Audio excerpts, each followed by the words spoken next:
Housewife. माँ, बेटे और बहू तीनों ही खाने के टेबल पर बैठकर खाना खा रहे थे। खाते समय लड़का अपनी पत्नी को बोला, सीमा, तुमने आज भी दाल चावल बनाया। खाना बनाने में तो आलस मत किया करो तुम। बस हाउसवाइफ ही तो हो, तुम घर पर ही तो रहती हो। तुम्हें रसोई घर में कुछ अलग अलग खाना बनाना अच्छा नहीं लगता है क्या? क्यों रोज़ एक ही तरह का खाना बनाती हो? सीमा बोली, आज मैं बनाने वाली थी। मैं आज सूजी की खीर बनाने वाली थी, पर रसोई में सूजी ख़त्म हो गई। मैंने कल ही ऑर्डर किया था, पर अभी तक आया नहीं। कोई हरकत नहीं, मैं कल बनाऊंगी। रसोई घर में कुकर की सीटी बजती है और खाने के समय सीमा रसोई घर में आती है। रसोई घर से वापस आते वक्त डाइनिंग टेबल पर बैठकर सीमा बोली कि मैंने कुकर में आलू डाले हैं। शाम को मैं आलू के बड़े बनाने वाली हूँ। यह सुनकर उसकी सास भी खुशी हुई। गोपाल बोला, अच्छा है, तुम दोनों को तुम्हारी पसंद की चीज़ बनाने में और खाने में बहुत मज़ा आता है। ऐसे में दरवाजे की बेल बजी। सीमा वापस खाने के टेबल पर से उठी और दरवाज़ा खोला। डिलीवरी बॉय सूजी लेकर खड़ा था। पार्सल लेकर सीमा वापस खाने के टेबल पर खाना खाने के लिए बैठी। तभी माँ बेटे से बोली कि तूने अगर दरवाज़ा खोला होता तो फिर क्या होता? बेचारी ठीक से खाना भी अच्छे से नहीं खा सकती। तो बेटा बोला, सॉरी, मैं उठ नहीं सकता, मुझे ऑफिस जाने के लिए देर हो रही है। फिर रूम में चला जाता है। वो सीमा को आवाज़ देता है, मेरी फाइल मिल नहीं रही है, तुम ढूंढ कर दो सीमा। फिर एक बार खाने की टेबल से उठने वाली थी और उसकी तरफ जाने वाली थी, तभी सास ने उसे रोका। छोटा बच्चा नहीं है वो, खाओ तुम खाना। थोड़ी देर बाद रूम से गोपाल की आवाज़ आई, फाइल मिल गई। सास और बहू दोनों ही खाने के टेबल पर एक दूसरे की तरफ देखकर हंसने लगी। गोपाल ऑफिस जाने के लिए निकल गया। रात को आलू वड़ा खिचड़ी भी बनाई। खाना देख गोपाल और सास खुश हो जाते हैं। सीमा सब काम निपटा के सो जाती है। दूसरे दिन सुबह गोपाल उसके बेडरूम में फाइल ढूंढ रहा था और फाइल ढूंढने की वजह से बेडरूम पूरा अस्त व्यस्त कर दिया। गोपाल अकेले में बड़बड़ा रहा था। इस घर में कभी भी कोई चीज़ समय पर नहीं मिलती है। इन औरतों को कोई काम नहीं होता, इसलिए दिन भर इधर का उधर सामान किया करती हैं। उसके आवाज़ से सीमा वापस उसके रूम में आती है और रूम की बुरी हालत देखकर उसे गोपाल पर गुस्सा आता है। वह गोपाल को पूछती है, आप क्या कर रहे हो?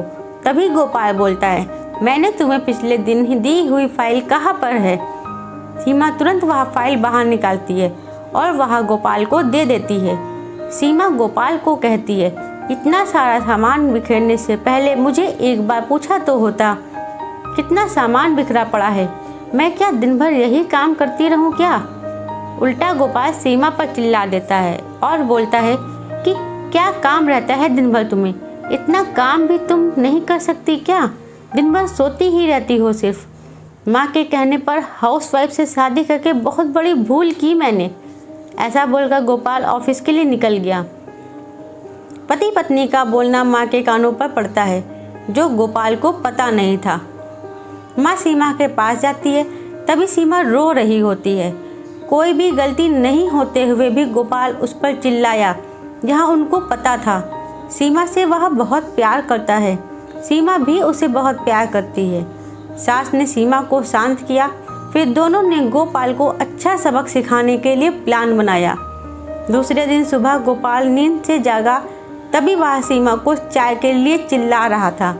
तभी माँ नज़दीक के सोफे पर बैठी थी।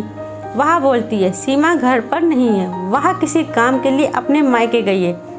गोपाल फ़ोन निकालता है और सीमा को फ़ोन करने लगता है। तभी माँ उससे रोकती है और बोलती है कि फ़ोन मत करो, वह मायके ही तो गई है, 2-3 दिन में आ जाएगी। गोपाल फ़ोन रख देता है और माँ को बोलता है कि माँ चाय। तभी माँ बोलती है, हाँ 2 कप बनाना, मैं भी पीऊँगी। इच्छा ना होते हुए भी गोपाल चाय बनाने के लिए रसोई घर में जाता है। माँ सोफे से खड़ी होती है, बेटा गोपाल को पुकारती है। वो सोचने लगता है कि माँ उसे रोकेगी और खुद चाय बनाएगी, पर माँ बोलती है, मेरी चाय में शक्कर कम डालना। गोपाल चाय बनाता है और चाय लेकर आता है। माँ और बेटा दोनों ही चाय पीते हैं। फिर माँ बोली, चाय अच्छी बनाई है पर सीमा जैसी नहीं। वो चाय बनाती है तब तुलसी के पत्ते डालती है। उस चाय की तो बात ही अलग होती है बेटा। कोई बात नहीं, अगली बार तुम चाय बनाओगे तब ध्यान में रखना। गोपाल उसकी माँ को देखते ही रह जाता है। थोड़ी देर बाद गोपाल उसकी माँ को बोलता है, माँ आज मैं मटर पनीर खाना चाहता हूँ। माँ फिर से गोपाल की तरफ देखकर बोली, अरे वाह, आज मेरा बेटा मटर पनीर बनाएगा और मुझे खाने के लिए देगा। अच्छा हुआ, बहुत दिनों से मटर पनीर खाने की इच्छा हो रही थी। तभी गोपाल बोला, अरे माँ, मटर पनीर आपको बनाने के लिए कहने वाला था। तभी उसे माँ बोली, नहीं बेटा, मेरे घुटनों में बहुत दुखते हैं, मैं इतनी देर रसोई घर में खड़ी नहीं रह सकती। तभी गोपाल उसका फ़ोन निकालता है और रेस्टोरेंट से ऑर्डर देने लगता है। तभी माँ उसे रोकती है और बोलती है, मुझे वह होटल का खाना पचता नहीं है, मुझे गैस हो जाती है और तुम मुझे बाहर का खाना खिलाने वाले हो क्या? शायद माँ से प्यार नहीं करते हो तुम गोपाल। तभी गोपाल खाना बनाने के लिए रसोई घर में जाता है। 1 घंटे बाद खाना तैयार हो जाता है। 2 थाली में खाना लेकर गोपाल उसकी माँ के पास आता है। गोपाल ने दाल चावल बनाया है। यह माँ देखती है। गोपाल को बोली, अरे बेटा, तुम मटर पनीर बनाने वाले थे ना? गोपाल बोला कि माँ, यह आसान है बनाने के लिए।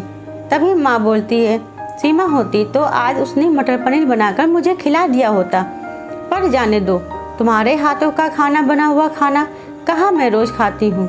ऐसा बोलकर माँ खाना खाने के टेबल पर आकर बैठती है। चल दोनों साथ में खाना खाते हैं। गोपाल ने पहला निवाला मुंह में डाला ही था, तब माँ उसे बोली, अरे बेटा, दाल में नमक कम है, जा और नमक ले आ कर आ। वो खाते खाते उठता है और रसोई घर में से जाकर नमक लेकर आता है और माँ को देता है। फिर से खाने के लिए बैठता है। तभी बीच में माँ खांसने लगी और गोपाल को बोलती है, अरे बेटा, निवाला गले में अटक गया है, थोड़ा पानी लाना। गोपाल फिर खाते खाते उठा और पानी लाने गया। फिर वो पानी माँ को दे देता है। इस सब में गोपाल के चेहरे पर गुस्सा स्पष्ट रूप से दिख रहा था।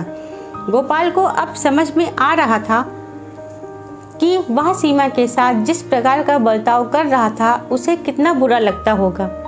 वो यह सब खुशी से करती थी।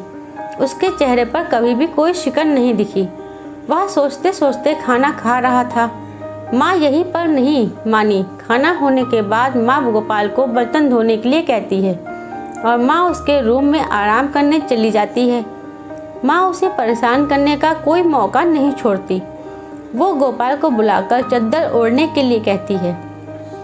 उसके बाद गोपाल रूम से बाहर जाता है तो उसे माँ रोकती है और एसी का टेम्परेचर कम करने को कहती है। अब इन सभी कामों की वजह से वह चिड़चिड़ करने लगता है, लेकिन कुछ भी नहीं बोल पाता। दूसरे दिन सुबह जल्दी उठ जाता है और उसे ऑफिस जाना होता है, इसीलिए वह जल्दी सब्जी काटता है, पर उसका ध्यान सब्जी की तरफ नहीं होता। वह सीमा का विचार कर रहा होता है। वो सोच रहा होता है, हाउसवाइफ का काम आसान होता है, ऐसा मुझे लगता था, पर सच में वैसे नहीं है। मैं कितना गलत बर्ताव करता था सीमा के साथ। मन ही मन पछता रहा होता है। तभी सब्जी काटते समय अपनी उंगली काट लेता है। वह उठकर बेसिन में उंगली धोने के लिए जाता है। ऐसे में सीमा उसके पास आती है। वह हाथ पर पट्टी बांधने लगती है। मतलब सीमा अपने मायके गई ही नहीं थी, गोपाल से छुपकर उनके ही घर में थी। यह तो सास और बहू का प्लान का एक हिस्सा था। गोपाल सीमा को देखकर खुश हो जाता है। वह उससे माफ़ी मांगता है। वह सीमा को बोलता है कि घर का काम करना बहुत आसान होता है। तुम घर पर रहती हो, तुम्हें क्या काम रहता है, ऐसा मैं हमेशा बोलता था, पर एक ही दिन में मुझे सब समझ में आ गया। मैं तुम्हें ऐसा कभी भी नहीं बोलूँगा और इसके आगे हम एक साथ घर के काम करेंगे। अगर घर हमारे दोनों का है तो घर के काम भी हम दोनों ही करेंगे। दोनों का बोलना माँ बाहर से सुन रही थी। वह दोनों के लिए बहुत खुश थी। दोस्तों, आपको मेरी यह कहानी कैसी लगी है हमें कमेंट बॉक्स में ज़रूर बताइएगा और आपके इस विषय में क्या विचार है हमसे शेयर कीजिएगा। दोस्तों कहानी अच्छी लगी हो तो वीडियो को लाइक कीजिएगा। चैनल पर नए हो तो चैनल को सब्सक्राइब करना ना भूलें और अपने दोस्तों में भी शेयर करें। दोस्तों कहानी पूरी पढ़ने के लिए आप सबका बहुत बहुत धन्यवाद।